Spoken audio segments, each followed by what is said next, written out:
Hi everyone, I'm JD from Willowbound Journals, and today I have a Journal with Me video working in this beautiful art journal that I'm loving working in. It's sort of a mix of everything: art journal, junk journal, scrapbook, photo album, just an outlet for me to be creative and get down any thoughts or feelings or insights and things that I'm learning onto these pages to document my everyday life. And so just doing a bit of a flip through here, showing you what I've done so far, and really want to highlight in this video that you can see there's quite a few pages that are unfinished. I've laid out a background, but I haven't done any journaling. So that's one thing that I want to encourage you about, is that you don't have to finish a page all in one go. That might be intimidating to some people, that you have to finish a whole page, but no, you can just decorate it. If you're feeling like you just want to decorate but you don't know what you want to write, that's totally okay. Just decorate it, and then you can always go back and those pages will be waiting for you to hold whatever words you want them to hold. But you do not need words either. You could just decorate it with photos or pretty pieces of paper that you like, or things that you collected from your day-to-day life, and let it stand like that. But yeah, I hope that sort of quick flip through shows you the variety of pages you can kind of do. And just here in this video, you also see a variety of different types of pages. So this one is a book page from Cinderella, a little golden book page.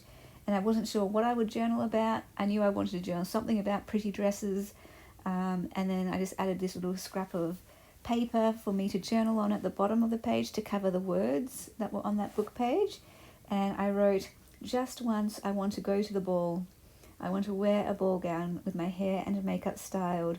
I want to stand in the spotlight and not want to hide from people's eyes. I want to dazzle, shine and sparkle." So that one is just like a little poem sentiment type of thing, about one of my wishes is to wear a ball gown and have it all styled with hair and fairy princess kind of style. And I don't know if I would ever sort of get the chance to do that. I've got little dreams and plans of getting a dress and saving images of hairstyles and makeup. So maybe one day, thinking for like a little photo shoot, especially for the book I'm working on. But now we're switching gears, going to a different page, and again just going out of order. You don't have to do your pages in order. So on the right hand page I did a collage, and also had some watercolor pieces of some flowers and leaves that I just cut out and stuck on the page as well.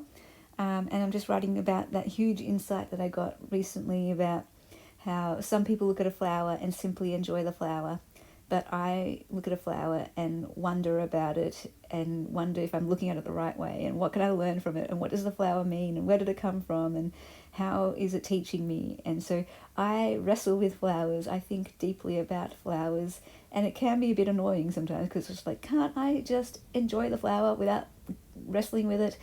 But I came to embrace it, the fact that I wrestle with flowers. And when I say flowers, I mean everything with life and the universe. And yeah, I actually enjoy the wrestle. I enjoy getting to the insights and the deep thoughts that come from the wrestle. And so I realized I am made to wrestle. I am made to find the gems in the struggle. And so I just wrote that insight down here. And yeah, it's been one of the biggest lessons that I've learned this whole year. And I'm always loving learning lessons, and that's what this journal initially started with. The original idea was to dedicate a page each to a lesson that I'm learning. And I don't mean like a huge life-altering lesson, just little things that I learn about, whether it's about self-discovery or purpose or connection, or my journaling style or my writing style, or learning about what type of book I want to write, or learning about people, or learning about faith, learning about mental health and well-being. I just put it all down into this book, into this journal, so that I have a place where I can go to remember the lessons, because you can so easily forget the lessons. So I thought, if I've got it all down in one place in this journal, then that way I can sort of preserve those memories, document those lessons. So again, I'm just kind of flipping back and forth, looking for pages that I haven't filled in yet, and reminding myself of what I've journaled about already, because sometimes I will be still thinking about a lesson that I had a month ago or 3 months ago, and I'll forget, did I already write about that? I can't remember, so I have to go back in my pages. And actually, I already did write about that lesson about flowers, but it was just a small little note on one of the pages. So I don't mind that I've wrote it out again in a longer format, because obviously that was on my mind at the moment at that time, and I needed to get it out again. And then this page here, again, I wasn't sure what I was going to journal about. It is all featuring images from Daphne's Diary magazine, my favourite magazine. Just beautiful pictures that inspire me and sort of set the tone for how I decorate my room with pretty things and vintage books and colours that I like and beautiful florals. And then I just wrote about this other little lesson that I learned way back at the start of the year. I am not a minimalist. I am a collector and a curator. I am a documenter and archiver. I tell my story through the pieces I keep, the photos, papers, ephemera, scraps and pretty things. These are my language, and I am not alone. My room tells my story. My room and my journals represent who I am in a creative visual way, in a way of beauty and meaning, and I share beauty, wisdom and creativity in my journals. And I hope with the book that I'm working on this year that it is a book that shares my beauty, wisdom and creativity. And in fact, every single book in the future that I create, my aim is for them to share beauty, wisdom and creativity. And so that was a huge kind of lesson that I learned, because before that I was always like, oh, I need to get rid of everything, I need to declutter, I always need to just get rid of stuff that I won't use or whatever. And I was getting really frustrated. I'm like, I need to stop creating as well, because it's just filling up space. And then I came to the realization though that this is how I express myself, through the things I keep, the things that I make. And that's how I keep my sanity. It's therapeutic for me. And I was like, okay, if it's helping me for my own well-being, then just do it. That's reason enough to make the things and keep the things that make me happy. If it's adding something to my well-being, then it has value. So I also learned through the course that I'm doing, the other participants are the same as me. They keep stuff, they make stuff. And I realized, I'm not alone, and it's not a bad thing to do this necessarily. It might not be healthy for some people to do this, but for me, it's a healthy thing for me, for my well-being. And every piece I keep because of the meaning it has for me, and because it adds something beautiful to my life, and therefore it has that value.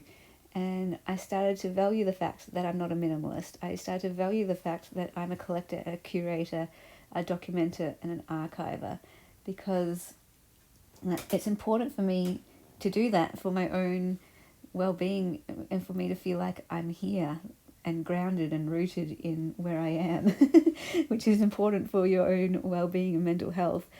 Anyway, going on to this page, this is not really documenting a lesson, because sometimes this journal evolved and it wasn't just about documenting lessons, it became about documenting thoughts and feelings as well, whenever they became strong enough that I'm like, I need to just get these out on the page. And then this one, sometimes I just document any big event or something that I want to remember. So this page is documenting my birthday all the way back in September the 8th. This page came from the lovely Susan, my kindred spirit. Thank you, Susan. She sent this September 8 page, which is my birthday. So I was like, I really need to save that page to add to a page for documenting a birthday page spread. And so I just wrote the things that I got for my birthday. I got some Lindt chocolate. I got a book called The Bookbinder of Jericho. I got from my sister a Lego set of those wildflowers. They're so beautiful. I ate noodle box for my birthday meals, and I watched Hamilton while I made the Lego flowers. And then I'm also including the birthday presents I got to myself. So this year I bought myself 2 books. One was called Notes to Myself by Hugh Prather, and another was called Reasons to Stay Alive by Matt Haig, and both are very sort of deep thinking books, philosophical, so right up my alley. Now that I've embraced my nature as a deep thinker who wrestles with life, I'm reading all the books about other people who also think very deeply about life and the universe and meaning and existence. And it's wonderful finding my kindred spirits, these fellow writers who think the way I think. And then I also bought myself a cat print from The Cottage Fairy as a birthday present, because I've been wanting to get a print from her for years now, for a couple of years. It's like, finally, okay, my birthday is a chance to get myself a birthday present. Every birthday and Christmas, I get myself something that I've really wanted that I haven't allowed myself to get unless it's my birthday. And I've been thinking of getting a course by Louis Rossignol, not sure if that's how you say it, a collage sort of sketchbooking course, but not sure if I'll get that. Anyway, I hope you enjoyed this journal with me session, and I'll see you in the next video. Bye guys. Hi everyone, this is JD's very proud mum. Ever since that wonderful day when JD was put into my arms, she's been teaching me stuff. One of the most important lessons was to do the things that bring you joy. So, inspired by her, I've partnered with a friend and we've created our own YouTube channel and podcast called Going Wild in the Highlands. We live in a different part of Australia to JD. We're not so close to the beach, but we're surrounded by bush where we have kangaroos, wombats, koalas and lots of other wildlife. Our show aims to showcase our area in a light-hearted way. If you'd like to listen to Going Wild in the Highlands, it's available on YouTube, Apple Podcasts, Spotify, iHeartRadio, and anywhere else you get your podcasts. Thanks, JD, for the opportunity to pop in and talk about our show. Keep up the great work. I love you heaps.